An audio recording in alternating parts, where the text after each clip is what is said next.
Get an older friend if you're young, get a younger friend if you're old. And that's one of the simplest things you can do to live longer for both people. Welcome to the Doctor's Pharmacy. I'm Dr. Mark Hyman, and that's Pharmacy with an F, F-A-R-M-A-C-Y, a place for conversations that matter. And if you want to live long and be superhuman, then this conversation matters because it's with my close friend, a brilliant biohacker, one of the leading thinkers in medicine and health today, Dave Asprey, also known as the Bulletproof guy, who was the inventor of Bulletproof Coffee. I'm sure you've all heard about it. It's the latest, hottest thing. He's the founder and CEO of Bulletproof 360, which is the global creator of this phenomena, Bulletproof Coffee. He's a 2-time New York Times bestselling author. He's the host of the Webby award-winning podcast, Bulletproof Radio, which I've been on a couple of times and soon to be a third. He's a serial entrepreneur. That's S-E-R-I-A-L, not cereal, because I wouldn't have him on the podcast if he was making cereal. Yeah, he's a global change agent. He's dedicated 2 decades of his life to identifying and working with world-renowned doctors, including me, scientists, luminaries of human existence. I don't want to know who those are. Innovators to uncover the most advanced methods for enhancing mental and physical performance. Dave's discoveries and the companies he founded offer tools that enable people the opportunity to take control of body, mind, and biology, elevating human performance far beyond what we ever dreamed possible. By employing the principles of biohacking, a term added to the Merriam-Webster Dictionary in September 2018 with Dave's influence, congratulations, Dave has lost over 100 pounds. He's upgraded his brain. He's learned to sleep more efficiently in less time, become a very effective entrepreneur, husband, father, and overall human being. And I've known Dave for many years, and I keep seeing him becoming a better human being every time I meet him. He's happier, he's funnier, he's cuter, he's awesome. He's been featured on so much media, like the Today Show, CNN, CNBC, Nightline, Dr. Oz, the Steve Harvey Show, and lots more. His impact is really felt on a global scale. He's a true game changer and a maverick, and I am honored to have Dave be a close friend and a mentor and a teacher. I learn more from him than I do from most medical textbooks. So, oh my God, it's so Thanks, awesome. Man. It's so awesome to have you on the podcast. And we're going to talk today about something really important. The title of your new book, Superhuman, The Bulletproof Plan to Age Backward and Maybe Even Live Forever, is quite a claim. Now, I once was talking to you that I wanted to live to be 120, and you're like, why only 120? I want it to be 180. And I'm like, okay, I guess I could set my sights a little higher, but it just doesn't seem realistic. But you've written this book that brings together some of the most exciting new research about how we age and how we can unage, literally reverse aging. And you go into such exquisite detail with such great examples and bring in things that most people really even haven't heard about, things like ozone and NAD and mitochondria. So I want to really get deep into this with you. So welcome, Dave. Mark, I love getting to hang out with you and spend time with you. And that was an amazing introduction. So I learned an equal amount from you. All right, here we go. So, when I learned about aging, it just seemed like this inevitable process of disease. And what I learned very early on in functional medicine was that getting older is inevitable, but aging is not necessarily inevitable. Yep. That what we think of as aging, as normal aging in our society, is the result of abnormal aging. And I recently did my telomeres. I'm going to be 60 this year. And in my telomeres, I'm 39, which is pretty awesome. And biologically, I'm younger because I do the things I need to do to take care of myself. So, I'm 6 years old, but I'm water skiing, I'm climbing up mountains, I'm doing all kinds of stuff that I was doing in my 20s and 30s and feel fine. So I think it's really an interesting question about what are those things that cause us to see this abnormal aging. You call them the 4 killers. So what are those 4 killers that will most likely kill us as we age? It turns out this is going to be really amazing for a director of functional medicine at the Cleveland Clinic kind of guy. But the first thing you do if you want to live a long time is don't die. It's kind of obvious, but if you're an average person And by the way, you're not average if you're listening to this episode, because you have all the access to the knowledge of Doctor's Farmacy, which is really a game-changing thing for you. But something's going to kill you. In fact, let's play the odds. It's probably heart disease, diabetes, cancer, or Alzheimer's disease. In fact, those add up to somewhere around 80% of the likelihood of things that are going to get you. So what if you could cut the odds of those happening to you radically? Well, a couple of things would happen. One, you'd have a higher quality of life, however long it was. So that picture of aging that we all have, which involves wheelchairs, diapers, not knowing your own name, tubes, like it's a pretty horrific horror movie sort of picture that most people have. And that's why they say, it depends, right? Listen, I wouldn't want to live that long. But what if when you were 100, you felt like you did now, you looked like you did now? A few more wrinkles, maybe. A few more wrinkles, but you would also have a few more decades of wisdom. And I think we have an epidemic of absence right now, because throughout all of history, when you aged, you were venerated and you were the village elder. People came to you for advice because you probably went through it before. Now they stick you in a nursing home. Well, not only that, you don't remember a lot of this because your brain is fried by eating bad fats and grains and not taking care of yourself. It's not that you did that on purpose. It's because we built a food system that does that to you. Yeah. So what if you had this picture of being fully independent and full of energy and able to share knowledge and give back and get to know your kids, your grandkids, your great-grandkids, and just be of service to your community? And at that point, suddenly aging is different. And there's nothing that says, I'm 142 and I've done everything I came here to do and it's time for me to go. Fine. But at least my real goal, Mark, I would like to die at a time and by a method of my choosing. Yeah. There you go. Right. And if you want it to not be up to you, you're like, oh, I'm not ready to go. Okay. Well, there you kind of did something wrong. Or even worse, I'm dying of whatever disease. Right. And you could have done something that didn't cost you a penny, that wasn't unpleasant. You just didn't know what to do. Mm-hmm. Right. And it's those things that I'm looking to change. Yeah. It's so powerful. So in the science of aging, we know a lot now. We know a lot about what causes aging. We know a lot about the mechanisms. And in functional medicine, there are fundamental laws of nature that we follow in order to create vibrant health. And there's systems in the body that are all networked together that determine the quality of your health or will determine disease. And two of those, well, many of them, all of them, in fact, are connected, whether it's the microbiome or your hormones or your detoxification system. But two of the central features of aging are inflammation. Could be called inflammaging, right? And the mitochondria, which for those listening, those are the little powerhouses of your cells that produce energy. When you eat and you breathe, you basically combust them like in an engine, and these little tiny things inside your cells that produce energy in the form of ATP. That is the central quality of your health, which is the quality of your mitochondria. The quality of your health depends on the quality of your energy. And so those two things are things you have written a lot about. Yeah. And you know a lot about, and we know a lot about what makes those systems go awry and how to fix them. So can you talk a little bit about that? Diabetes is a disease where your cells can't use food in the form of glucose and air to make energy. It's a mitochondrial dysfunction, a metabolic dysfunction disease.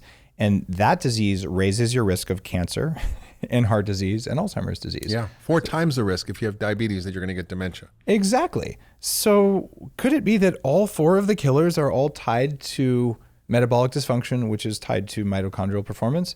It turns out it is. It also turns out that your body has all these amazing repair systems that you can turn on that have been there always that are probably not turned on. And every one of those repair systems is dependent on functioning mitochondria. Yeah.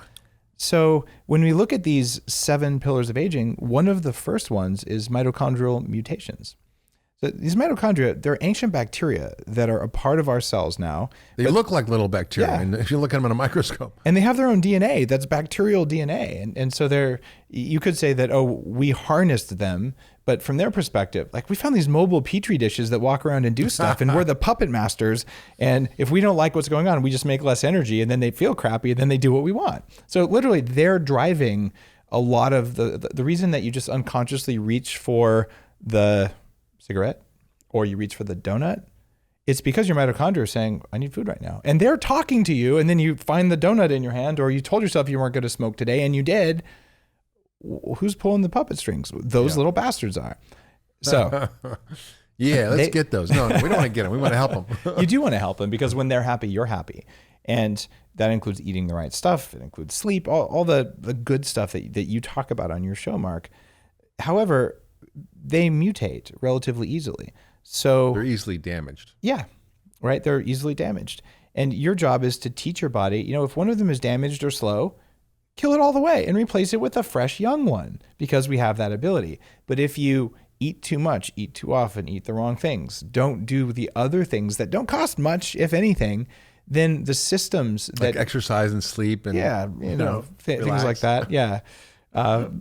Really basic stuff, to be honest. But if you do them at the right time or in the right way with a little bit of structure around them, what happens is the old, weak mitochondria get out of the way and make space for young ones.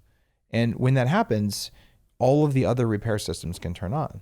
And there's other things you can do. People don't know this, but we have something called zombie cells that I write about in Superhuman. And what a zombie cell is a cell just like a real zombie. It sits there and it's not dead really, but it's not alive really either. And it sits there, makes free radicals, it takes up space, and it does nothing good for you, but it adds to your metabolic burden. So what do? Well, these are called senescence cells in the aging field. And there are things you can do to encourage your body to get rid of senescent cells. And they range from something you hire Pac-Man to come and clean them up? Yeah, that's pretty much it. We have little robots that come in. And there are people who actually want to make little nanobots and stuff. Unnecessary. The body is such a beautiful, elegant thing. It wants to live a long time. It wants to repair itself. But it's going to make a decision. Let's see. Donut, self-repair. And if you let the body decide without intervening, it's going to pick the donut every single time. You know why? Because throughout all of human history, there have been regular famines. And if there's a donut, it's a good idea to eat it in case there isn't a donut tomorrow. That's right. You know better. We all know better. Yeah, but we evolved in an era where there wasn't Krispy Kreme or Dunkin' Donuts in every corner. So yeah, and our cells don't know that, though. They're still stuck in that. So they will self-sacrifice. They'll turn off their ability to save energy to take care of themselves for the donut. So this is just about knowing, if I brush my teeth, I'm better off. I don't get cavities. Mm-hmm. There are basic metabolic maintenance things that I write about in Superhuman that we haven't been taught to do. Yeah, it's pretty interesting. When we look at all the things we do know about aging, right, and all the interventions that seem to turn off aging and turn on youthing, let's call it. You should write a book called Youthing. That's a great name. Okay, that's good. It's fascinating, and it's the things that are showing up in the science now. Whether it's calorie restriction, the only thing that's been shown to increase longevity reliably in animal models is restricting calories. You eat less by a third, you live a third longer, but you're miserable. So exactly. I don't want to do that. Then there's what we call intermittent fasting, which most people mean by that time restricted eating, where you eat in an 8-hour window. And then there's true intermittent fasting, which maybe fast a day or two a week. And then there's fasting mimicking diets, and there's ketogenic diets. Yeah. All of those activate the same thing, which is this process of self-repair and healing that is a natural thing that our body does, but that we interfere with all the time by just eating all the time and eating all the wrong foods all the time. Yes. And your book really goes into how do we reverse that process? How do we understand what harms the mitochondria, what causes inflammation? How do we shift that? So let's talk more about these cellular aging forms, that cellular aging processes that drive disease and that you talk about as being the cause of aging. So these 7 pillars of aging. You mentioned the zombie cells. Well, let's go through the other ones. Another one that's really interesting is called cellular straitjackets in Superhuman. And people have usually by now heard of something called amyloid plaque, or usually it's beta amyloid plaque, because people say, that's what causes Alzheimer's disease. It's actually not what causes Alzheimer's disease. It's a symptom of it. But It turns out amyloid throughout the body forms and is a contributing cause of aging. So if you were to say, I fixed my mitochondria, but I have amyloid everywhere, you're still going to show signs of aging. You're not going to have maintained your youthfulness. That's why there's these 7 pillars that support you. It turns out inflammation causes it. It's the equivalent of having a callus or a scar over time. So amyloid plaque in the brain, chronic brain inflammation, which is caused by mitochondrial dysfunction in the brain. But you can have this in your bicep. You can have this in your endothelial cells. It can happen throughout the body, and it builds up over time. So when you start saying, I'm going to live twice as long as Mother Nature wants, you're going to have to do something about this. Otherwise, half your body is going to be amyloid plaque, and you're going to be walking around like a piece of bamboo, not like a flexible human. So how do you get rid of this bamboo? Well, there are a variety of new enzyme formulas that are just about to come on the market that scientists have been working on in the anti-aging field that can break these down. In the meantime, though, how about this? What if you actually didn't build them up because you addressed inflammation? Yeah. Right? Okay, what causes inflammation? Well, what causes inflammation? How do you get rid of it? Every single time there's inflammation, it is ultimately coming from your mitochondria. And there are things that signal inflammation to happen in the body, and things called inflammatory cytokines. So one of the things you do is you find the habits you have every day that trigger inflammation, and you stop doing them. Like eating grain, eating bad fats, eating anything fried in any oil. Sugar. Oh, no, sugar's good for you. I'm eating... All right. I think this podcast is over now. It's actually a gluten deficiency that we're all suffering from, Mark. No. Gluten deficiency, lack of sugar, not enough ice cream. I think that's the key to everything. It turns out if someone was to have 3 grams of sugar with their meal, if they have a healthy metabolism, it will do nothing to them. But 3 grams of an inflammatory oil, a damaged oil, what does 3 grams of fish oil do to you? A lot. What is 3 grams of highly oxidized fried oil going to do? It's going to do a lot in the wrong direction. Yeah. So it turns out sugar, if you're on a high sugar diet, especially liquid sugar, it is going to wreck your gut bacteria, and gut bacteria are a part of the aging puzzle. So I would say, though, bad fats are more dangerous than sugar, and you don't want to eat either one of them. But, if there's a teaspoon of sugar in a normal meal on occasion, it's a lesser evil. Yeah, it's not that. It's the pharmacologic doses that we eat of 150 pounds a year per person. That's the problem. It's horrifying, right? It's not the sugar you put in your food. It's the sugar added by all these companies you're 100% correct. And there are a group of people who say if you eat a single carb, you're a bad person. I like to call them the keto bros or dirty keto. And what's going on there? Okay, it turns out your gut keto mafia. Yeah, oh, good one. Your gut bacteria, they must have soluble fiber, which is a carb. Yes. Like I manufacture soluble fiber. I intentionally put it in my body. In the book, I actually talk about the number of gut bacteria species that I had. It was 48 because I travel 150 days of the year. I cannot eat enough vegetables at restaurants. It's hard, right? Well, I quadrupled it. I put 2 scoops of the inner fuel, a prebiotic mix of plant fibers, and I put it in my coffee, and now I'm at 196 species, right? And I didn't have to eat kale. I didn't have to smell kale. So wait, are we on an anti-kale kick now? Absolutely. Kale is bad. But what's going on around this inflammation in our cells that causes these cellular straitjackets is, look, if you eat some fried stuff, it's a special treat. I just eat it a couple times a week. It constantly grates on your system. It's going to take 4 days to get rid of all the inflammatory compounds from that. And you do that for 20 years, and all of a sudden your cells are walking around with less flexibility and way more amyloid than they should. We're eating a inflammatory, mitochondrial damaging diet. Yep. It is our main diet, and it is what we talk about all the time. It's something that is just so pervasive, and that it unfortunately is so easy to get. Oh, yeah. Whereas, like you said, you're on the road. It's hard to get vegetables. I literally go to a restaurant when I'm traveling. I'll say, can I please have 3 sides of vegetables? And you know what comes? 4 string beans. Yeah, 4 string beans, and they're all deep fried in like some kind of batter. The worst was when I was in Des Moines, Iowa, doing a public television show, and I was like in the hotel. I wanted some food. I'm like, all right, can I get some vegetables? Because I'm like, well, we have green beans, and I'm like, okay. So they brought green beans. And they were canned green beans. They were soggy and gross, and they were covered with this brown sugar gravy, like a soup of gravy over the green beans, and that was the vegetables in Iowa. Did you wash them off with Coca-Cola? I just didn't know what to do. I was like, oh, what a vegetable! It was terrible. But I said, okay, is there a Chinese restaurant around here? And then there was, and I went there and they actually had a lot of veggies. So. As long as they're steamed. A lot of times you go to a Chinese restaurant, they fry a lot of food. Funky oils. Yeah. So you get the funky oil. The steamed broccoli, right. And people might say, Dave, you and Mark, you are so picky and extreme. But here's the deal. If you eat no fried food for the next 2 weeks and you look at your skin and you look at how you feel when you wake up and you look at your grip strength and you look at every single metric about how good you're doing, you will improve. So, but I like fried food. Look, you could also say, I like heroin. I don't care. Don't use it. It doesn't matter if you like it. It's just not okay. It's true. And my kids know that. And I've taken my kids out and said, all right, let's go eat serious junk. So they can feel it. All right. So we talked about the mitochondrial mutations. We talked about the cellular straitjackets. We talked about the zombie cells. Let's talk about age. Yeah. Advanced glycation end products. It turns out two of the other pillars of aging are buildup of extracellular and intracellular junk. It turns out inside your cells, there are some compounds that your cells are supposed to be able to burn up and get out. So every cell has something called a lysosome inside it, and its job is to burn up extra protein and use it for energy so that you can break it down to its components and get rid of it.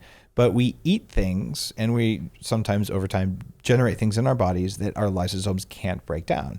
It's sort of like you have an incinerator at the dump, but you stick enough things in there that won't burn, it can't function anymore. Yeah. And then you get a big pile of stuff at the dump. So what do we do about that? Well, the easiest thing is make sure that you eat less of the things that cause those things to back up. You know, they're called AGEs, advanced glycation end products. It's sort of like, you know, the crust on a bread or the crispy skin on a chicken. It's like the creme brulee, that crispy thing. That's basically proteins and sugars forming a compound that accelerates aging. It's literally called AGEs. Yeah. And they bind to receptors called RAGEs.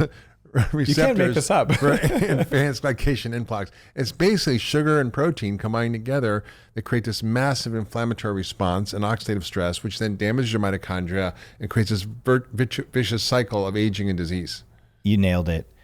It's funny, when I wrote the Bulletproof Diet, which came out in 2014, but it was based on about a decade worth of experiments before that, I wrote, you don't want to eat AGEs, advanced glycation end products, because I could feel the difference in my inflammation when I ate them. I knew that they weren't good because I was fat and old when I was young. So I reversed that, but I'm a good canary. And I cited a couple studies, but we also make advanced glycation end products in our bodies when we eat sugar. Yeah. So you eat these huge doses of sugar, the sugar courses through your body looking for proteins to stick to, and it will do that. But in Superhuman, I cite new research where we talk about the effects of eating advanced glycation end products versus making them on board. You know the best way to eat them? Microwave your food.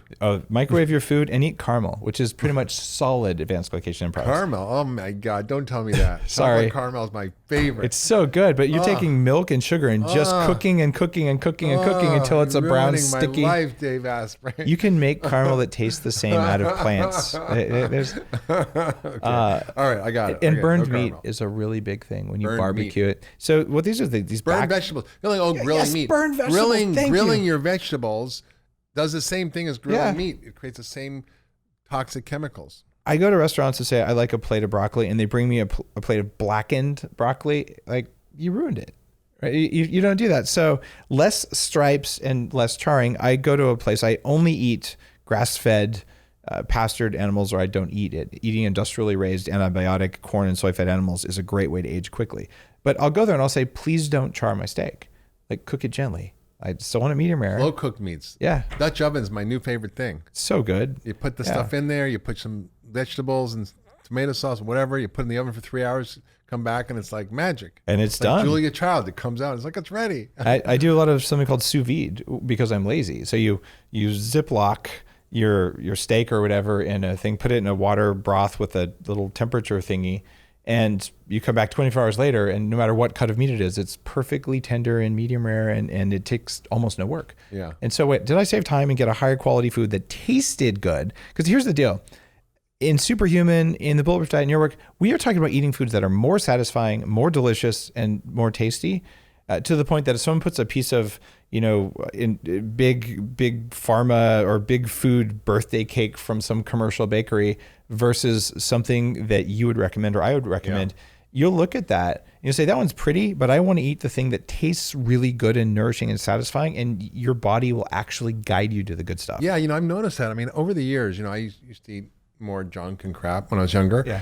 And now if I like walk through like, a Starbucks case full of all this stuff, or I go in some restaurant, it doesn't look like food to me. Yeah. It's like, why would I eat that? It's like a rock. Like I'm not going to eat a rock or a piece of wood, but like Yes. it doesn't actually look like food to me anymore. And I don't crave it. I don't want it. It's not like I'm depriving myself. I just literally don't actually have an interest in it, and it doesn't actually look appealing to me. And I don't even think it'll taste good. And if I do taste it, it's like, ugh, why would I eat that? I'm with you there, and people think it's a little bit crazy, because I remember when I weighed 300 pounds, I would have the worst cravings, and you'd see those scones or whatever in the case at the coffee shop, and you're like, oh, I really want that. And you walk past, it would just call to you. Those are your damaged mitochondria, desperate for energy, going, please eat that, please eat that. And it's the same thing now. In my pattern matching system, those don't register as food anymore, because they're actually not food for humans. Right. And now that my pattern matching system is right, I just, like you said, if it could be a rock, it could be a cactus, but you wouldn't put it in your mouth. Right. So therefore, the willpower it takes to do it is gone. It's not like it's not a willpower thing anymore. Not at all. Once you rewire your hormones and rewire your brain chemistry, your body will actually want the right stuff. It actually will like it. Now, here's the thing. You have a kind of outrageous claim. You're kind of an outrageous guy. Let's talk about why that's not outrageous. And your outrageous claim is you want to live to be 180. Yeah. Now, I don't think, maybe Methuselah, but maybe some guy who no birth certificates that claims he lived to be 180. I don't know. But you don't want to really just live that long. You want to have a great life. You want to have better sex, super brain power. You want to not get sick. So tell us your secret plan, which is not so secret because you wrote about it in Superhuman, for aging backwards that will add more years to your life and more life to your years. All right. I want to tell you that. I'm taking notes. First, I'm going to tell you why 180 is a real number, and then I'm going to tell you that. Okay. Deal? Because I'm busting your chops, but I'm like curious. I'm like, all right, okay. Okay. So then you better live that long, because then at least I have one friend. Yeah, totally. We'll be hanging out. Everybody's gonna be dead. We're just gonna be you and me. I don't think it's gonna end up like that. A lot of people listening to the show are gonna live decades longer than they think. Yeah. And I want you to go back 100 years, Mark. Okay. If you're gonna live to 150, you've got 90 more years. If I lived 180, I've got 136 more years. But let's go back 100 years. Year's 1919. World War I is ending, where many of the battles are fought on horseback. Yeah. Look at where technology has taken us today. And look at it. It's kind of scary. Yeah. Well, you look in 1950, end of World War II. If you were the president of the US and you wanted some research done, there were massive armies of people with card catalogs who'd go out and do research, and 6 months later, they'd do something. You and me and everyone listening to your show today can go online for free in half a second and search PubMed, which is pretty much all of the medical knowledge that we have. Yeah, all the scientific papers. Okay. You and I had to do microfiche. Half the people listening don't know what a microfiche is. Right? This is, by the way, it's like a photocopy on a tiny little piece of transparent plastic, and you go to the library and check one out in an envelope and put it on a weird little viewer screen that would amplify it. I'm not even making this up. This is a real thing. You remember it, and then you'd fax it to someone too, right? Like that was actually before fax. That was way before fax, right? But all of these things have happened. And by the way, a fax machine is one of those things you put paper in and it transmits it in a weird way that comes out on the other end with a piece of paper. It's like kind of an old technology. Let's see, some people don't know what a fax is anymore. But I asked someone to fax me something. They're like, fax? What? They still do fax? I'm like, yeah, they still do. For medical stuff. Because somehow it's more private or something. Yeah. Okay. I look at all this and you say, okay, you've had Dr. David Sinclair on the show. He's been on my show. I write about his research in the book. And there are dozens of other people that you and I both know who have spent decades working on aging on different facets on each of these 7 pillars. And they're saying our work has borne fruit. So my supposition is really straightforward. If we know that the oldest person alive today is 120. 22. Yep, give or take. Madame Clement. There you go. Although she might have filled in for her mom. There's a new accusation about that. Oh, you think she was a con? As a matter of fact, do you know the single biggest predictor of whether an area is a blue zone or not? Lack of birth certificates? Yes. It's poor economy, lack of education, and lack of birth certificates. I'm not joking. Very strong statistical correlation. So there are a few people who are only half as old as they say they are, or probably 20 years younger because their mom had them, and so that's not to say there isn't fraud there. But if you look back through recorded history, I have a book sitting on my bedside table from the grandson of the caretaker of an Indian guy who was said to be 185. And there's all kinds of crazy stuff in this book. I don't know if this is real. The guy died, whatever, 1930s. But you look back through all of the different historical texts, things like traditional Chinese medicine, Ayurveda, there is talk and there is research about long-lived people, exceptionally long-lived. I mean, at the turn of the century, the longest-lived people on the planet were the Plains Indians. They had the most centenarians of any population. Interesting. I didn't know that. They ate was buffalo and a few berries and whatever else. Grass-fed buffalo hump, my favorite. Yeah. In fact, it's true. With buffalo, the most precious part was the fatty hump on the back. Mm-hmm. And that and the liver would go to the chief and the kids. Yeah. Yeah. And it's the same way with the ancient Mayans. The ruling class would have fish run in 200 miles from the coast so they could eat fish, and they give corn to the slaves. Right. And it's still that way. You have to run pretty fast so the fish wouldn't rot. I think they had like multiple handoffs, and it might have been Pony smoked. Express for fish. Yeah, pretty much. Yeah. The Fish Express, the Sardine Express, and plus their runners were fast, I think. But it's just fascinating to me that if we can't do 50% better than our best today in the next 100 years, given the amazing technology and the research of people that you and I know, it's because an asteroid hit the planet, and then my 180 number might not be any good. So what are those strategies? Okay. So here, what are those things that add here's more the years biggest to life, one. from life to your years? If you were to 1 day a week simply not eat, it would change your life in the most dramatic way. The data behind fasting is so strong. But most people listening have the same mindset I did when I weighed 300 pounds. It's like this. If I don't eat 6 times a day, my body will go into starvation mode, and then I'll gain weight. And also I'll want to kill people because I can't stand not eating for that amount of time. I feel like I'm going to die. And when you build metabolic flexibility, when you use the tips that are in here in Superhuman, it turns out you can modulate a hormone called CCK and another one called ghrelin. CCK is the hormone that makes you feel full, and ghrelin is the one that makes you feel hungry. And if you've been on a low-fat, low-calorie, or vegan diet, your hunger levels will still be set to the highest body weight that you've recently had. So if you went from 300 pounds to 250 pounds, you will have the chronic hunger of a 300-pound person, and you will lose. The hunger will win. And that's why I actually lost way more than 100 pounds, because you lose 20, gain 30, you lose 30, gain 40, you lose 40, gain 50, and you yo-yo. Everyone who's been fat knows what I'm talking about. You have like fat pants in your closet. I don't own fat pants anymore. They're gone.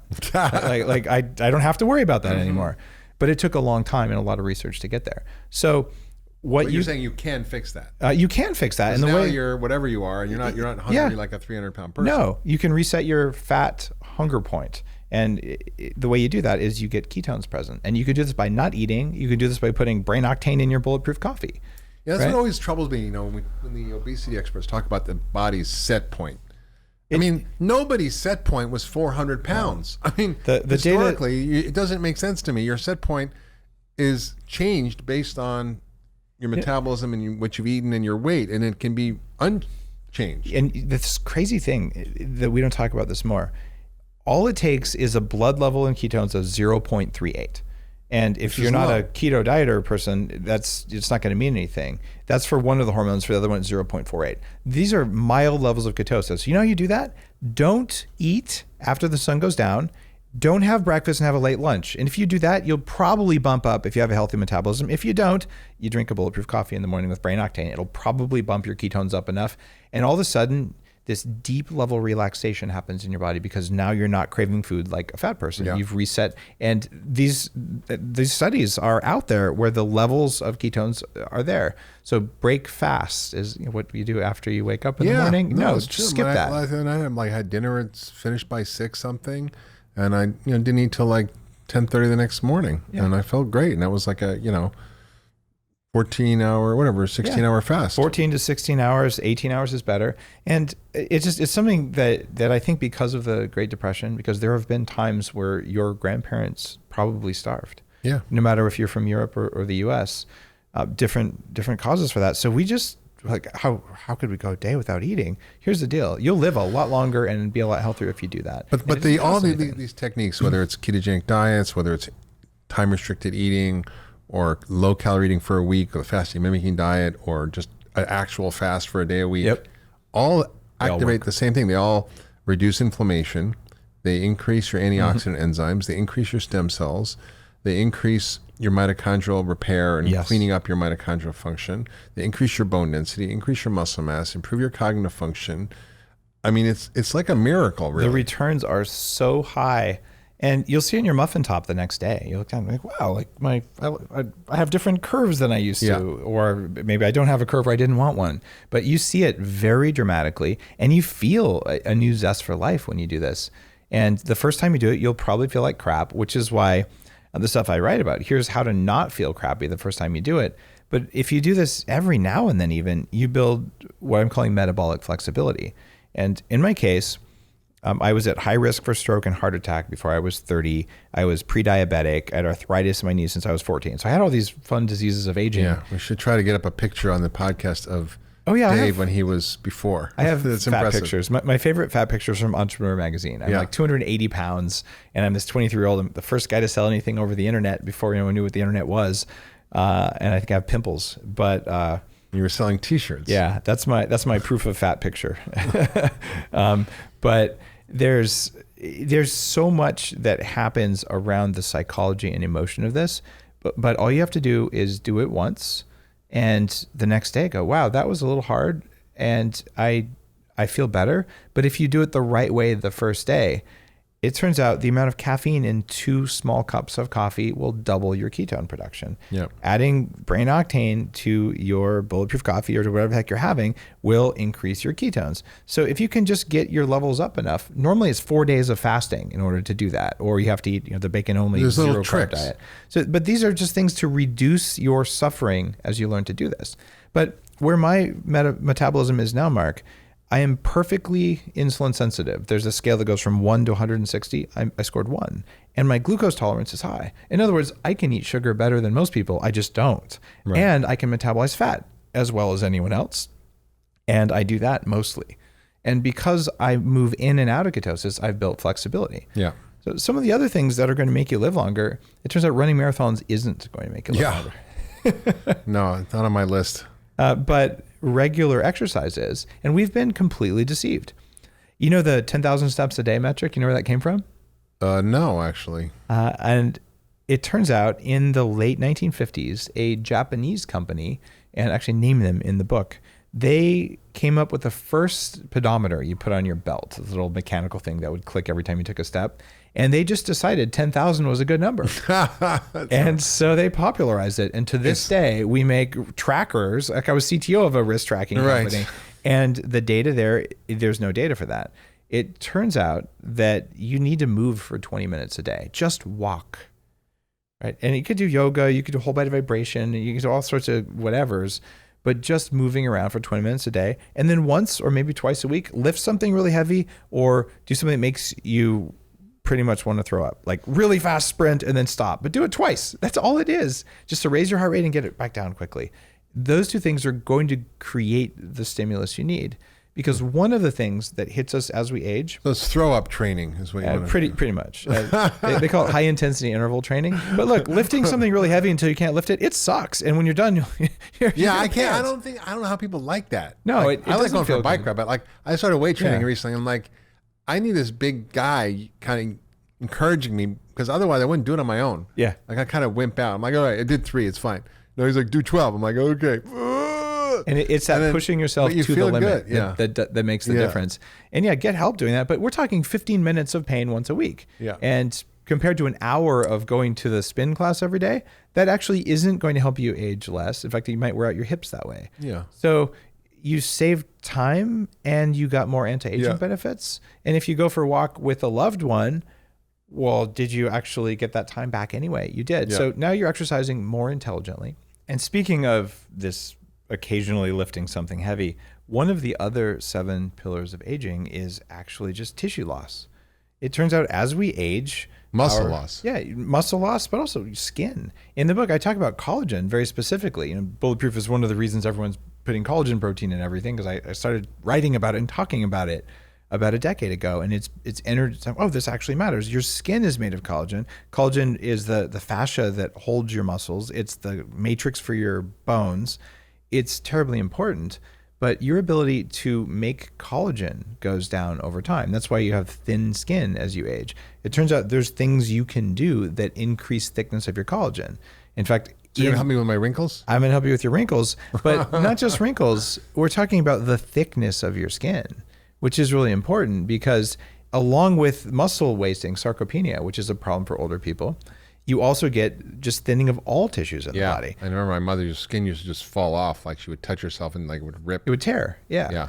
Well, you can change the rate of collagen deposition by using light therapy, by getting some sunlight, but not too much, by eating more collagen, and by doing less things that prevent the breakdown of collagen. Or you could make sure you have enough vitamin C. Don't eat bad fats.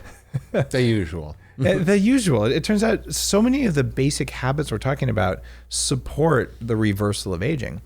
But then it comes down to something like stem cell exhaustion, which is part of this tissue thing. So you reduce the loss of tissues, you increase the turnover rate of tissues, and then you say, well, what do I do about stem cells? Because you run out of stem cells as you age.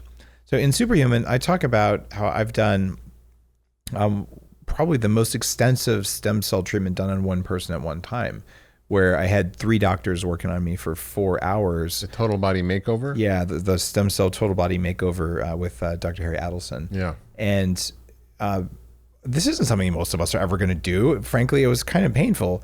However, I'm looking to live to 180, and I would like, I'm almost 50, and I'd like my body to remain youthful and to have those reserves of stem cells and to go through and fix old injuries. So that's what I did. And I talk about that, but I also talk about things you can do to make sure that you have adequate stem cell reserves. And it turns out, Mark, it's the same stuff.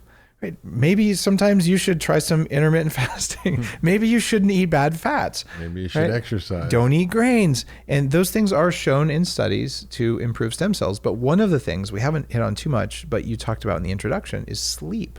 Yeah. And if you want more stem cells, more growth hormone, all the good stuff, you've got to sleep. So I was looking at my sleep score for last night. You have the Oura Ring? I have the Oura Ring. Okay. Do you have one too? I got one too. So I've been an advisor to the company for a while, because I was CTO of another risk tracking company called Basis a while back. So I really know this space well. The Ring is ridiculous.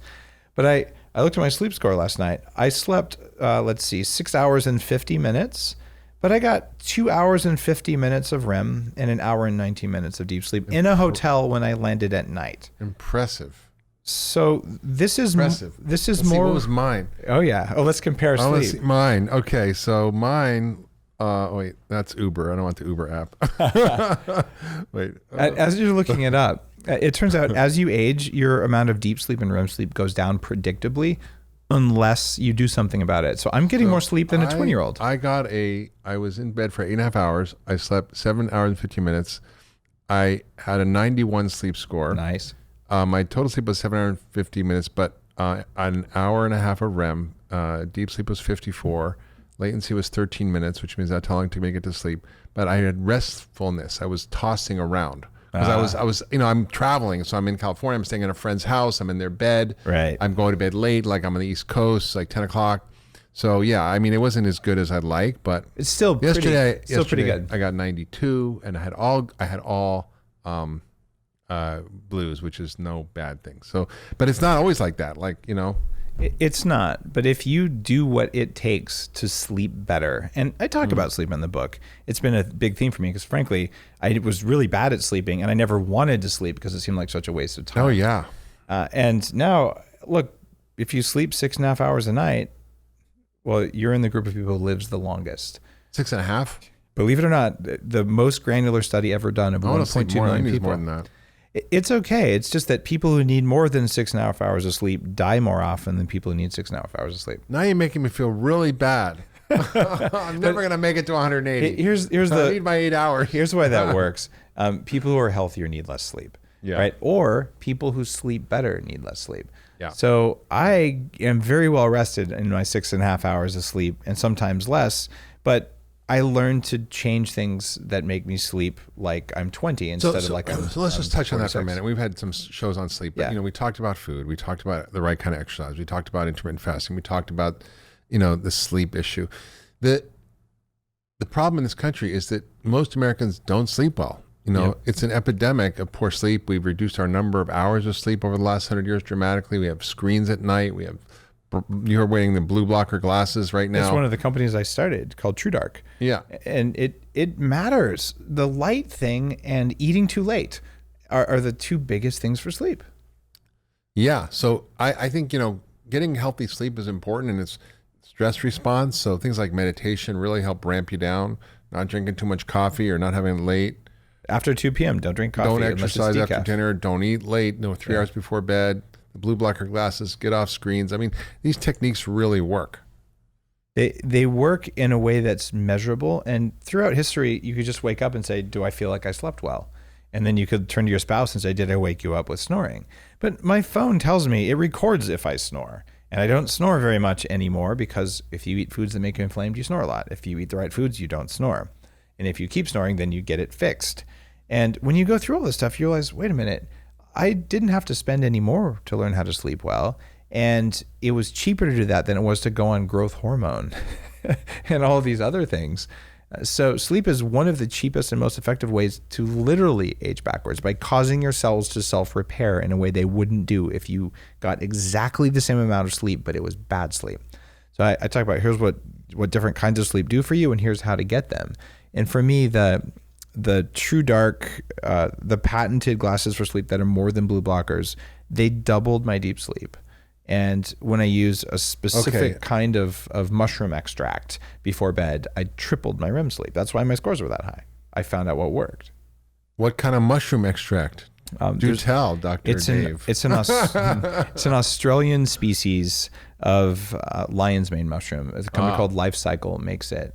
And the guys came on my show and talked about it. And lion's mane is shown in studies to do stuff, but I never felt normal lion's mane when I took it. There was no difference.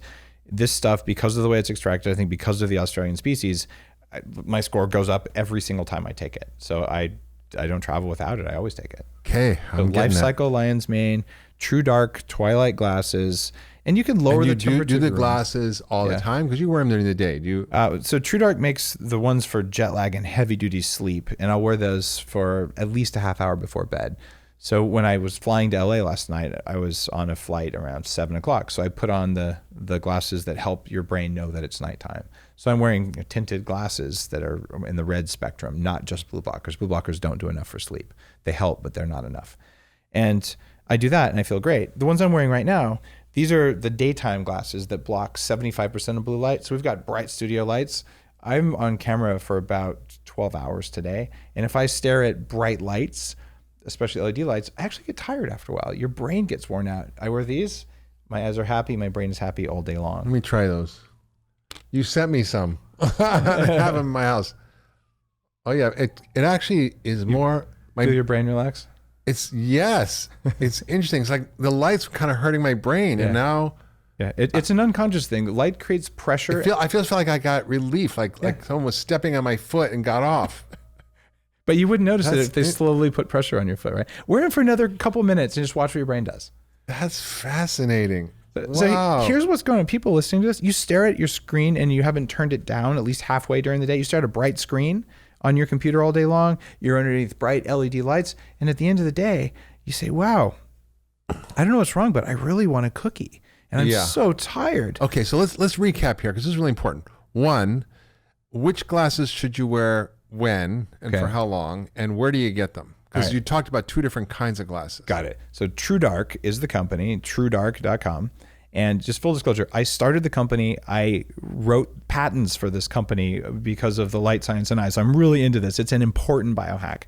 And at TrueDark, there's something called sunset or twilight. Those are the ones you wear before bed. Those are things that happen at night. And then the day walkers are what you're wearing.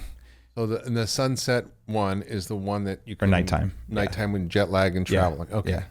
So you do sunsets for nighttime and day walkers for the day. Okay. And you don't have to wear them all the time. We make ones that are less yellow than the ones you're wearing. But the bottom line is, if you want to be awake, alert, and feel like yourself at the end of a day of sitting in bright lights, if you wear glasses, you will feel so different. Oh, I'm so down. This is great. Okay. Well, you're not getting these back, but... I already sent you a pair. I know. I got them in my drawer at home. All right. So let's go through again. Talk about the different strategies for living to 180. And sleep is key. Blue blocker glasses, all the strategies we talked about. What else? You know, the other thing that is in the book is having connections, having relationships. And it all comes back to those dumb little mitochondria we talked about before. If you're a life form, it doesn't matter if you're a cactus or an amoeba or a human, you run the same order of operations. The first thing is run away from, kill, or hide from scary things. Because if something kills you right now, it's the end of life. Okay, yeah. So that's why we spend so much of our time in anxiety and stress, because our automated systems are looking for something that might be bad for you. Yeah. Okay, and this is that we overweight, we over-remember the negative things, we don't remember the positive things.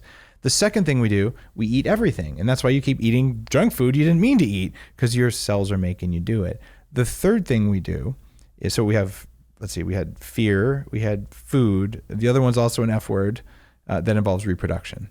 Okay, because all life forms have to reproduce, right? Okay, so if we spend most of our energy doing those things, those are all the things, pretty much everything we've ever been ashamed of has come from one of those categories, right? But is there something else that life does? It's another F word called friend, right? So we are wired in order to do those things. And if you can... Community, connection.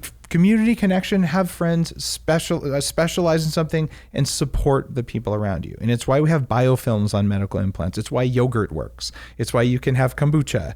And so we're wired at a very deep level to have a strong community. And if you want to live a very long time, you look at those four things and you make sure you don't have too much stress and you don't feel afraid all the time. And sometimes you have to go to a therapist. Like, you got to do your personal work on that one. And that's one of the key aspects of the blue zones. Yeah. Yeah, poverty and fraud in birth certificates. No, the community. The community. I mean... I'm so teasing you. I mean, the whole idea, like in Japan and Okinawa, they have the moais, which is, you know, the parents put together like a group of 4 or 5 kids from birth. Mm-hmm. And then they become their community and they go through every stage of life with them. Isn't that just... It's powerful. Beautiful. I mean, I just had lunch with a friend of mine this last weekend. We've been friends for 40 years and we've been through ups and downs, marriage, divorces, deaths. And it's just, you know, very powerful feeling to be that seen, known, loved, connected. And we have a culture of loneliness. We have a culture of isolation. We have a culture where we're so separate from each other, despite, you know, having 5,000 friends on Facebook. We might not have one friend we can call. It happens on a regular basis. You want to live a long time. What's the cure? Well, the cure for that is actually having friends of different ages. And this goes for everyone listening. If you are 70 and you're looking around and going, some of my friends can't go for walks anymore. Some of my friends are dying. You better get yourself some younger friends. Yeah. It's time. Most of my friends are my biological age. There you go. And if you're young, the way you stay young and the way you get ahead is, instead of making all the mistakes yourself, ask someone who's already made the mistakes how to not make them. So your job is to go out and find someone 3 times your age. That's how I did what I did. Mark, I was 26 years old. I was fat and tired. My brain wasn't working and I felt like crap. And I found people who were 80 who had fixed it themselves. And they took me under the wing and taught me this stuff. That's what I'm sharing right now. So you need to find people who are old, the kind of people that you probably, frankly, don't see right now. Because when people hit a certain age, my parents have told me this. I remember the first time I became invisible. People just didn't look at me. And this is not okay. This is not how you treat the wise elders of our generation. So get an older friend if you're young, get a younger friend if you're old. And that's one of the simplest things you can do to live longer for both people. What if people are just generally isolated? What do you suggest for them to how to build connections and find friends? And It's really such a personal thing, but if you're isolated, it's probably something you're doing, and it's probably fear-based. Remember those mitochondria? Things that might be scary. If you were hurt sometime, you're bullied in 7th grade, someone abandoned you when you were young, you'll still be at an unconscious level looking for that in your cells. And so until you do that deep work and just feeling safe and being connected to people, you'll probably create that. Yeah. So a lot of this work is around improve your psychology, improve your emotions. Yeah. But here's the trick. If you want to do that work and your mitochondria can't make enough energy, you're not going to be able to. There's a study now about willpower that proves it. Willpower comes from electrons that comes from mitochondria. So if you want to improve your situation where you have friends and community, deep connections with people who care about you, well, if you're too tired to get out of bed in the morning, you will not do it. Yeah. So you fix your biology and then you fix your friends. That's great. Okay. Now there's 2 other big things you talk about in the book, which are kind of novel, a little different. And I have intimate experience with both of them, unfortunately, which are toxins and ozone. Yes. So let's talk about what you learned about the role of environmental toxins and heavy metals, particularly in aging, and tell us why it's important and what we should do about it. These are really big topics. When you look at what happens when any animal gets older, they accumulate certain things from the environment over time. And I like to go fishing in Alaska with friends. And if I catch 100-pound halibut, I'm throwing it back because that's 100-year-old fish full of mercury and nickel and lead and cadmium. And if you catch a young one, then it actually has far less toxins. So kids have less toxins, but they're more susceptible to toxins. Mm-hmm. And if you look at what happens as we age, mercury, lead, cadmium, thallium, if you eat a lot of kale, is an emerging big problem. Kale from California, any kale is full of thallium. It's the nature's strongest attractant of that. It's a detoxifier. Yeah. So and also arsenic. Arsenic is another big one. Thank you. So if you're going to live to 180, you are going to be full of metals. Metals inhibit mitochondrial function. They lower your testosterone. They cause hair loss. They cause graying, and they cause cancer, as well as actually a whole bunch of other diseases. So you've got to lower your exposure to them, and you have to get rid of them as you live. And there's compounds I read about called chelating agents that you can take with your food. When I eat sushi, you need the fat from fish. I take chlorella, which is a fractured cell wall. Chlorella will bind to the mercury in the gut, so you poop it out. But chlorella will not pull mercury out of your brain. So what you end up doing is over time, you lower the incidence of metal entering your body and you slowly remove what's in your body. And I talk about how to do that in the book. But if you don't know that metals matter and you're just going to eat the swordfish, can you measure how much metals you have in your system? And yeah, there's 2 ways in Superhuman that I write about. The gold standard is you collect urine and see what your body's excreting, with or without an agent that may cause you to release more. And then a more common and cheaper way, but less telling, is a hair test. And there's usefulness for both of those. But you can go to a functional medicine doctor and say, I'd like to do a heavy metals test. And they'll usually order a urine test for you. And it's very common to find elevated mercury and lead. Yeah. In fact, if you're over 40, you're probably going to find it. Yeah. So here let me just share with you as a practicing physician who, 1, suffered from mercury poisoning. I had it too. And 2, have treated literally tens of thousands of people with metal poisoning and have done tens of thousands of tests. And I would say it's probably one of the most ignored and underappreciated causes of chronic disease that doctors don't know how to think about, test, or measure. And personally for me, I lived in China and it got huge exposure to mercury. I don't have great genes at detoxifying. And it destroyed every system in my body. Yes. It destroyed my gut. I had diarrhea for years and bloating and pain. It destroyed my mitochondria. I developed chronic fatigue syndrome, and it was such an extreme version that my muscle enzymes were high. My CPKs were like 600. My liver was affected. My immune system was affected. I started developing rashes and sores all over. I was completely cognitively impaired. I couldn't focus, think, concentrate, remember where I was, in you're not train in a of good thought. place. Yeah. This was like 25 years ago, and I was so bad, and I literally had to become an expert in mercury and heavy metals and detoxification. And I've written a lot about it, but I think, I would say that for many of my patients who suffer from weird or strange ailments, it's right at the top of my list of things to look at. And the only way to really know what your body burden is, you can look at your blood, but that only checks 90 Doesn't days. matter, yeah. I mean, if you're eating a lot of sushi, you'll see it's high, but in 90 days you stop, it'll go away. You can look at your urine, but your urine also isn't going to be high unless there's an current exposure. So if you're in a lead foundry or you're eating tons of sushi, you might see a little bit of mercury. The only way to really look at your body burden is to do a challenge test where you take a pill, it's a chelator, and you collect your urine for 6 hours. Hair tests also check for fish methylmercury, which is where we mostly get our mercury from. But that also will go away if you haven't eaten fish for a while. And then there's another test that looks at the blood work that measures the inorganic mercury, which comes from pollution or from fillings. And that's called the Quicksilver test. And that is surprisingly high in people who have a mouthful of fillings. And you can see the difference between fish or a dental mercury.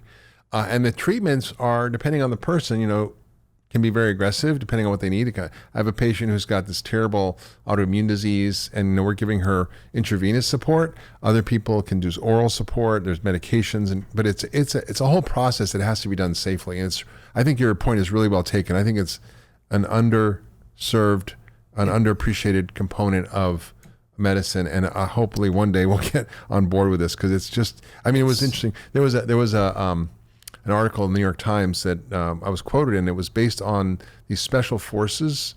Oh yeah, those guys get lead, right? Yeah. So this guy came to see me whose job was, he was a special forces guy who was a blast expert. So they would go blow up stuff, blow up doors, blow up this, and they had to train and practice, and they had indoor practice training. Wow. And these guys were getting all sick, and now. The special forces guys aren't malingerers. They're not whiners. They're not like, oh, I don't feel good. I don't want to work. Those aren't those guys. These are the guys who, stay in freezing ice water for an hour and swim, right. And do 4,000 push-ups and don't sleep for 3 days. I mean, these guys are not whiners. They're superhumans, right? Yeah. And so the guy came in. I'm like, okay, well, tell me about your job. I'm like, oh, we blow stuff up. We shoot things. I'm like, oh, okay. And so I said, let's check your heavy metals. And they were sky high. We put him through a whole program. He was, metabolically, his system wasn't working. He was overweight. He had prediabetes. He had cognitive dysfunction. He had all these immune issues, gut issues, all got better. And then he started sending all these special forces guys to us, and we started treating them, and they just all got better.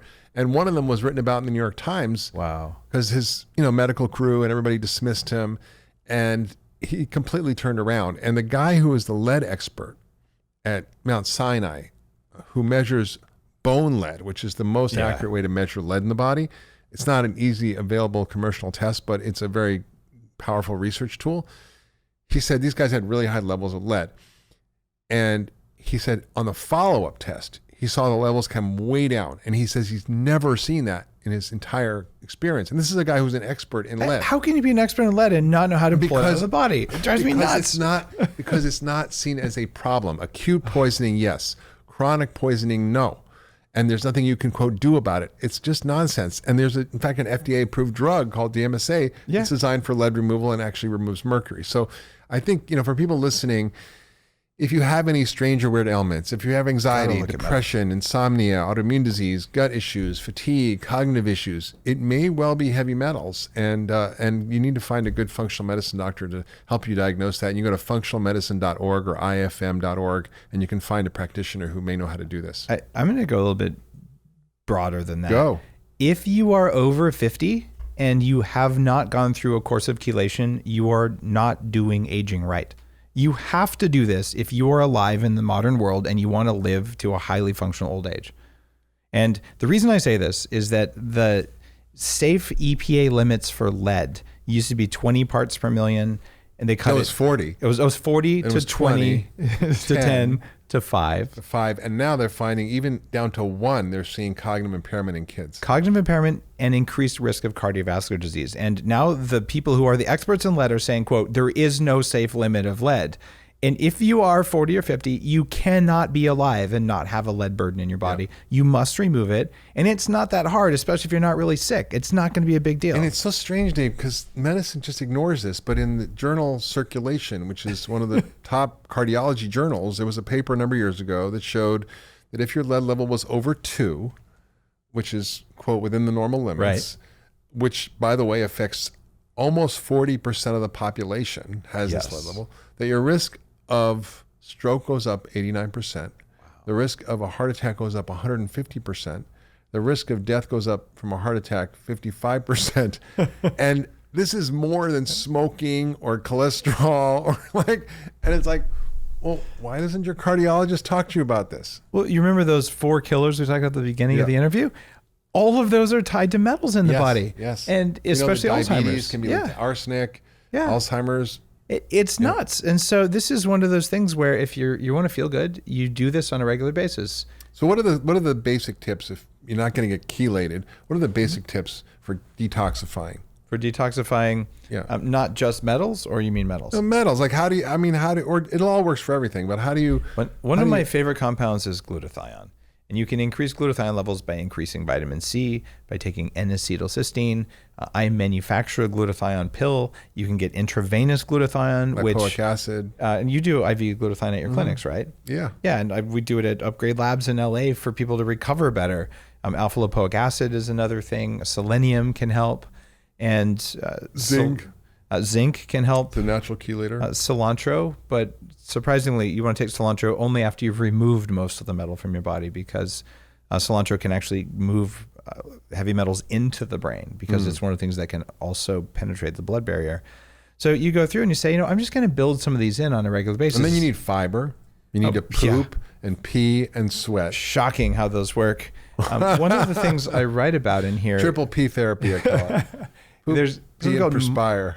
So there's something called modified citrus pectin, where they take the white rind of oranges and lemons and they modify it with an enzyme that is shown to really nicely bind to all these heavy metals.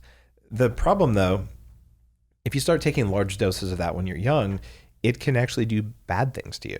So this is something that you might take occasionally when you're young, and you might take it more often as you age. And in Superhuman, there's other stuff, Mark, that people would never know about, and probably something that's really interesting. I interviewed Dr. Andrew Newhouse from Vanderbilt University, wrote the first study on nicotine as a way to cure Alzheimer's disease. Not smoking. Good. Smoking and using tobacco are bad for you, but using oral nicotine, a spray or a gum or a lozenge or a patch. And there is an argument that I make in Superhuman that says, as you age, you might want to use 1 or 2 milligrams. We're talking like 5% of what's in a cigarette, small amounts of nicotine, in order to enhance cognitive function and reduce your risk of Alzheimer's. And a lot of vaping and smoking and all stuff, this is not an argument to do that, but it's to say small amounts of those will improve cognitive function. They feel good, and they are probably anti-aging compounds as long as you don't overdo it. So I talk about how would you use that? How would you do that? And it's not an excuse to smoke. It's certainly not to vape. It's just looking You at have that the little science. spray thing you get. Yeah. I was Trying to spray it under my tongue and get me high. Every time you do it, you feel great. I'm just worried about Alzheimer's, Mark. I mean, you're 60 now. Yeah. I'm not worried about you. Alzheimer's disease. Oh my God. Okay. All right. Now, metals are a real deal. And learning how to detoxify, learning how to upregulate mitochondria and fix them, learning how to cool off inflammation. These are the central strategies around healthy aging. And then there's other things. There's this whole technology that you talk about called ozone, which sounds like weird. We're worried about the ozone layer and aerosol cans. And what do you mean ozone? Ozone is something that most of us know of as a pollutant. It turns out, though, that it is a free radical. And as long as you don't breathe ozone is profoundly good for your cells, because your mitochondria, they look for free radicals, and we all say, oh, free radicals, oxidants, these are bad for you. Like this is a problem. But it turns out if you don't have any free radicals, your mitochondria become lazy and weak. So you can use ozone. You can use it intravenously. You can use it rectally. You can sit in a bag with ozone therapy anywhere from the neck down, as long as you don't breathe it.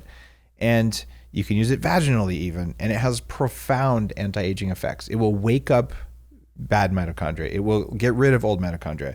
It is broad spectrum antimicrobial. It'll fix infections. I've interviewed people who use it. It's the most powerful disinfectant on the planet. Yeah, they used to use it in World War I. Yeah. Tesla invented the machine, not Not the car. Not the car, but Nikola Tesla invented the ozone generator. Yeah, it's a little spark gap thing. I have one at home. You have one in your office. I do. And you're saying, well, wait, how could this be? Well, it turns out Dr. Robert Rowan cured Ebola during the last outbreak in Africa with ozone. They've been using it on drug-resistant tuberculosis.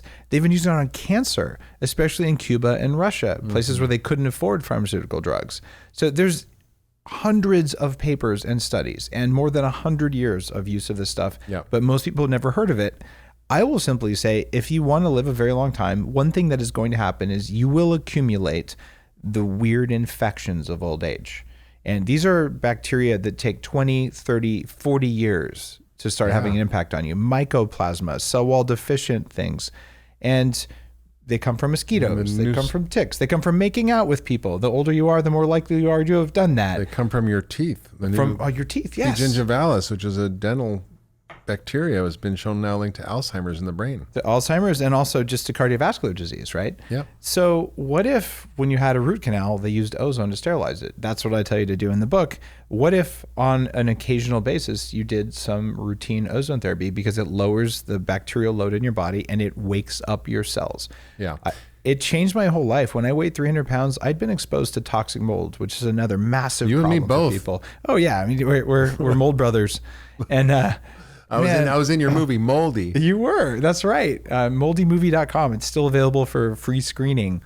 And the irony of that is when I recorded that movie, I was actually living in my house, which I didn't know at the time was full of mold. Yes. And very shortly thereafter, I became deathly ill from mold. I was worried about you. It really, mold, it takes away your energy first. It's a lot like being old, actually.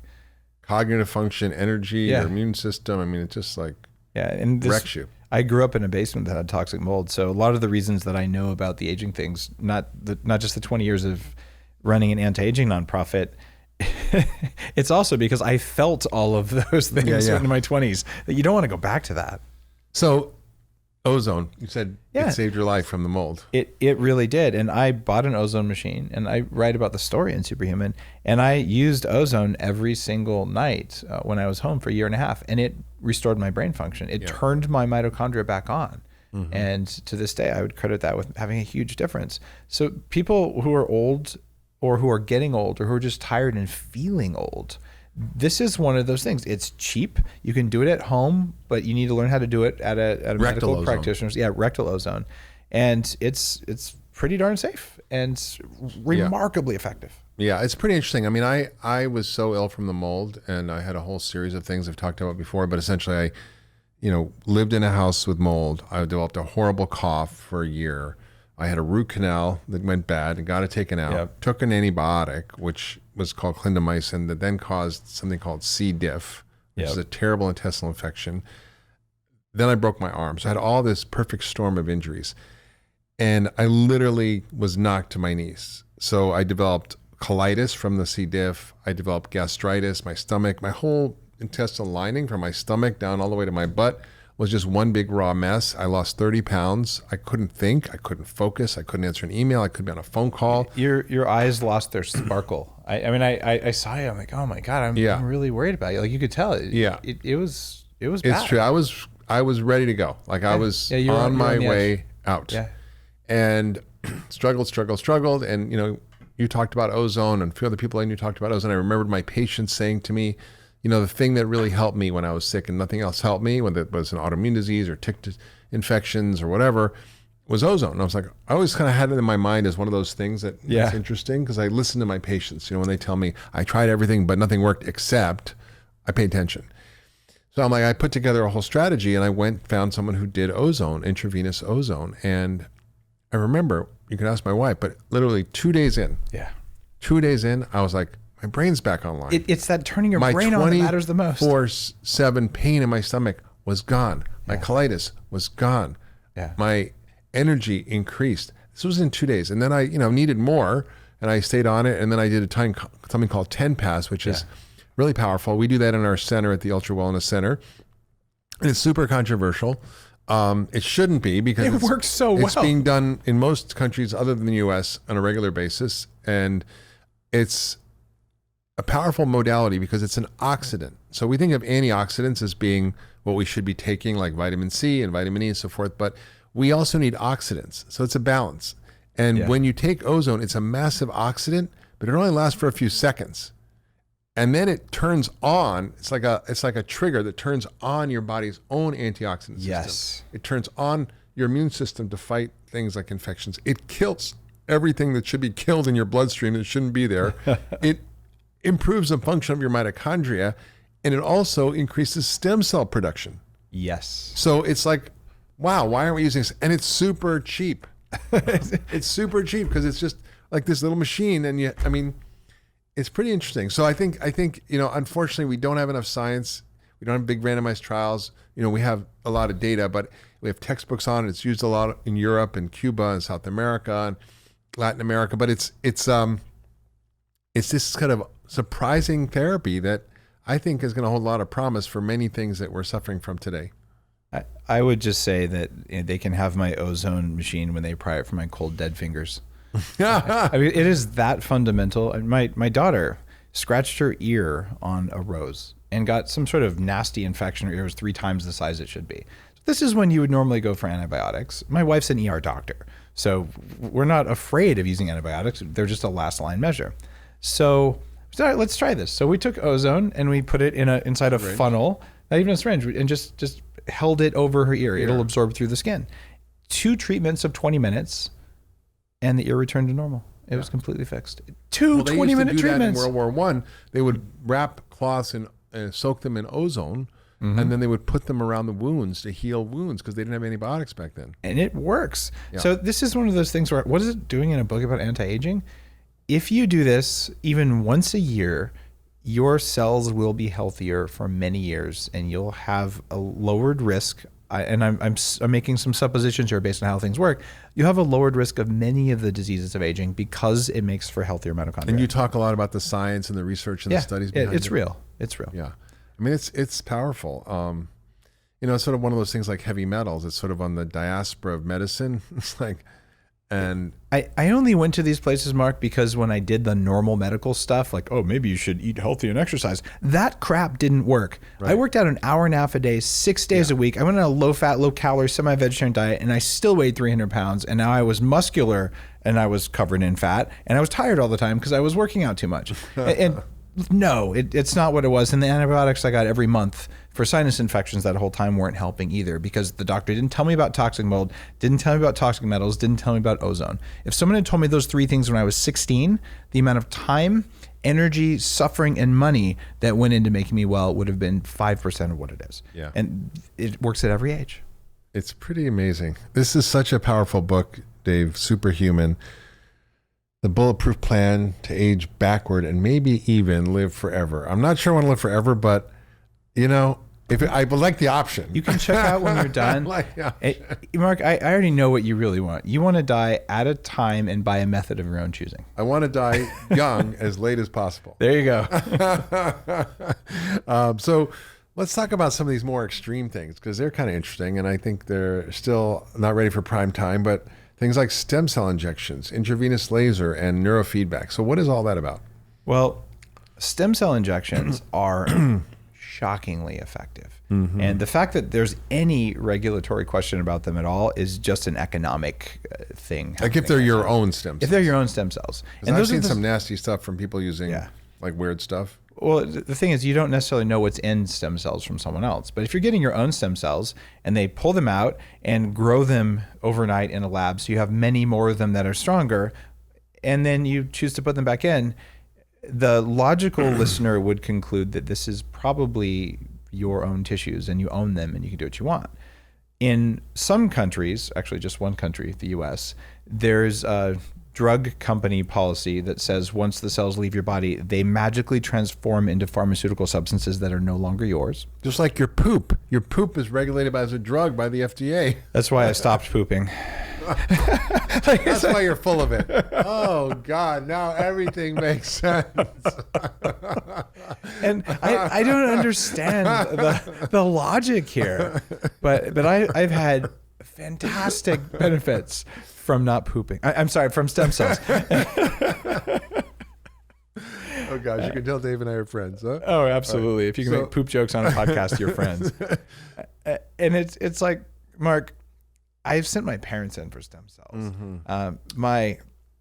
My own history of 3 knee surgeries before I was 23, having arthritis in my knees and just old injuries and chronic inflammation for many years. I did not start out healthy. Yeah. So if I can do what I'm doing and be in Men's Health with my shirt off at 46 years old. Come on, stop bragging. Well, I'm a fat computer hacker by training. Okay, like these are the most unlikely things ever to happen in my life. On the cover of Men's Health. All right. But it doesn't compare 6-packs later. It doesn't make sense that if I can do it, that everyone isn't doing it, because it's less work for them than it was for me. Yeah. And that's like, sure. I'm the worst possible guinea pig here. So what do stem cells do, and why should we be interested in them? What they do is they go into your body and they find parts of your body where there's inflammation, and they stick to those parts of the body, and then they secrete healing factors that cause the tissues there to recover.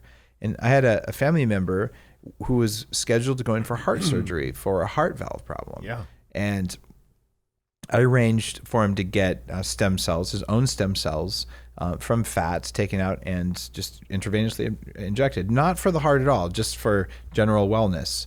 And he went in 4 weeks later to the doctor to do a scan before the surgery, and they said, the problem's gone. Wow. He didn't have to get heart surgery. Now I look at that kind of a result and say that's pretty extreme.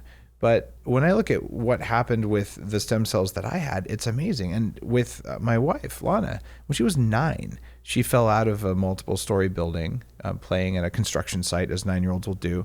She's had a frozen neck. She'd go and turn her head a small amount in one direction. 3 days after Dr. Harry injected her neck, she could turn her neck. And she said, well, I've never been able to do this before. Yeah, I had the same thing. I don't know why, but my neck would always go out. I'd have to go to the chiropractor. It would get stuck, and it was uncomfortable, painful, and it was just annoying as hell. And Harry injected my neck, and no more pain. Right? No more. It doesn't go out anymore. I never have any discomfort. It doesn't feel weird. I'm like back to new. And you said the keywords back to new. And that's why I feel good about saying age backward on the cover of my book, because hold on, did my wife just go back to 9 years old in terms of she got rid of an injury that's been there for 50 years, right? Or maybe 40 years, however, I'm not good at math. But same thing here. We all have these things. And as you age, you accumulate these injuries. Oh yeah, I limp a little bit whenever I have too much to drink, or if I eat gluten or whatever. Oh yeah, my grip is a little bit off, just getting a little bit of arthritis over here. Screw that noise. Like, that is not acceptable. You need to hold the line and maybe even move the line backwards. I think that's an important point, Dave. Most people don't realize this. Most people don't realize how good they can feel. Yeah. They just accept the slow degeneration of the human body as a natural phenomena. Yeah, but it's really an unnatural phenomena. Is not how it's supposed to be. No. And you should die fully functional. That's the plan. Yep, die young as late as possible. All right, now, what about the whole thing about, well, we're going to have a bunch of old people who are draining society, cost services, Medicare's going to go bankrupt, this sounds like a good idea on a personal level, but is it really a good thing to keep people alive forever? Isn't Medicare going to go bankrupt anyway? Well, my next book, Food Fix, I'm going to talk about how we're going to save the world by fixing the food system, including the $95 trillion saved that we're going to save from fixing chronic disease. Yeah, that'll buy a lot of corn. Yeah. So let's talk about this. We need older people full of wisdom who are fully functional. Because guess what? If you are not reliant on the healthcare system and you are actually able to contribute to society and to your family and to your friends, it's a very different world. And what if everyone listening to the show right now just looked around and said, oh my God, I might live to 150. Would you change the way you take care of the planet? You have to. Yeah. If you know you're going to be there for a long time, you don't poop in your sandbox. Yes. Sure. And if you think you're here, you suffer, and then you die, and it's someone else's problem later. Party hard till it's over, and just with a bang. Yeah. That's what my wife thinks. We're all doomed. I'm not so pessimistic. I've actually never been more hopeful and optimistic than I am, because I know what the technology is doing, not just for anti-aging, but for intelligence enhancement, for cleaning up the environment, and our ability to access science and to change the world around us rapidly has never been better. So now that we know we have the power, it's just a question of using the power to restore our soil, to reverse the decline in insect populations, to suck carbon out of the air and put it into the soil. Now, if you're only going to be around for 60 good years and 20 crappy years, and you got to have some kids and build up some economic resources, the next generation get around to that. I'm going to be around for 180 years. I'm just getting going. I just had my 25% birthday mark. Like I have decades to fix this shit. Someone has to do it. Maybe it can be us people who get old. I had my 33% birthday. There you go, right? But this is actually what it is. Like the world is such, we have all this cool stuff. We have machine learning, artificial intelligence. Yeah. We have lasers. If we use it right. Yeah, well, someone's got to be around to use it right. Like I'll hold my hand up for that. I want to get to know my kids and their kids. It's okay, right? Yeah. So that's why we need older people. We won't fill the planet. We'll fix the planet. Well, what's interesting is people do think that it's going to be a cost and a drain and horrible. But there's a guy named James Fries who did a fasting study years ago where he looked at people who were healthy. In other words, who exercised, who stayed in ideal body weight and didn't smoke. And he found that they didn't follow the pattern of most people who die. They didn't die slow, long, painful, expensive deaths and cost huge amounts of money and suffering at the end of their life and die early. They actually lived longer and they were healthier, and they actually experienced what he calls the rectangularization of the survival curve, meaning you basically live healthy and then boom, you fall off a cliff, as opposed to slow, long decline, which is expensive. So you can die quick, cheap, painless death, or you can die a long, slow, painful death. It depends on how you take care of yourself. So this is what your book is about. It's just an amazing contribution to our thinking and paradigm shifting in terms of how we think about aging and health, and in introducing some technologies that people don't think about that are not part of the normal conversation. And it's so practical. It's full of such great tips. I'm like, it's my bedside companion. And I really mean that, Dave. You are a gift to humanity. Your energy, your enthusiasm, your thinking outside the box, your playfulness. I mean, it's pretty freaking awesome that we get Dave Asprey on the planet to help us think differently about how to stay well, get well, and heal ourselves and heal the world. So thank you, Dr. Dave. I mean, you're not a doctor, but I think you are. So that's such high praise. Thank you, Mark. Make sure that you get Superhuman, the Bulletproof Plan to Age Backward and maybe even live forever. It's released October 8th. It's unbelievable book, and you won't be sorry you got it. And if you would like to share any last words, not that they're your last words, because you're going to have many last words. Lots of those. If you pick up the book and send the receipt to me, go to daveasprey.com for info. I did an interview with 8 of the leaders in anti-aging, the stuff that isn't on my podcast. So there's an exclusive audio series. I'm just giving it away. So give me your receipt to show you about the book, show your support, and the info will be there. Okay, Mark, I'll send it to you. Now, you as well. gave me the book. Does that mean I have to go and buy the book now again to get 3 copies for you? Well, thank you, Dave. Thank you for your work. Thank you all for listening. If you've enjoyed this podcast and listening to the Doctor's Farmacy, please share it with your friends and family. Leave a comment. We'd love to hear from you, and subscribe wherever you get your podcasts. And we'd love to hear more from you. And thank you for listening to Doctor's Farmacy. And we'll see you next week on the Doctor's Farmacy. Hi, everyone. It's Dr. Mark Hyman. So 2 quick things. Number 1, thanks so much for listening to this week's podcast. It really means a lot to me. If you love the podcast, I'd really appreciate you sharing with your friends and family. Second, I want to tell you about a brand new newsletter I started called Mark's Picks. Every week, I'm going to send out a list of a few things that I've been using to take my own health to the next level.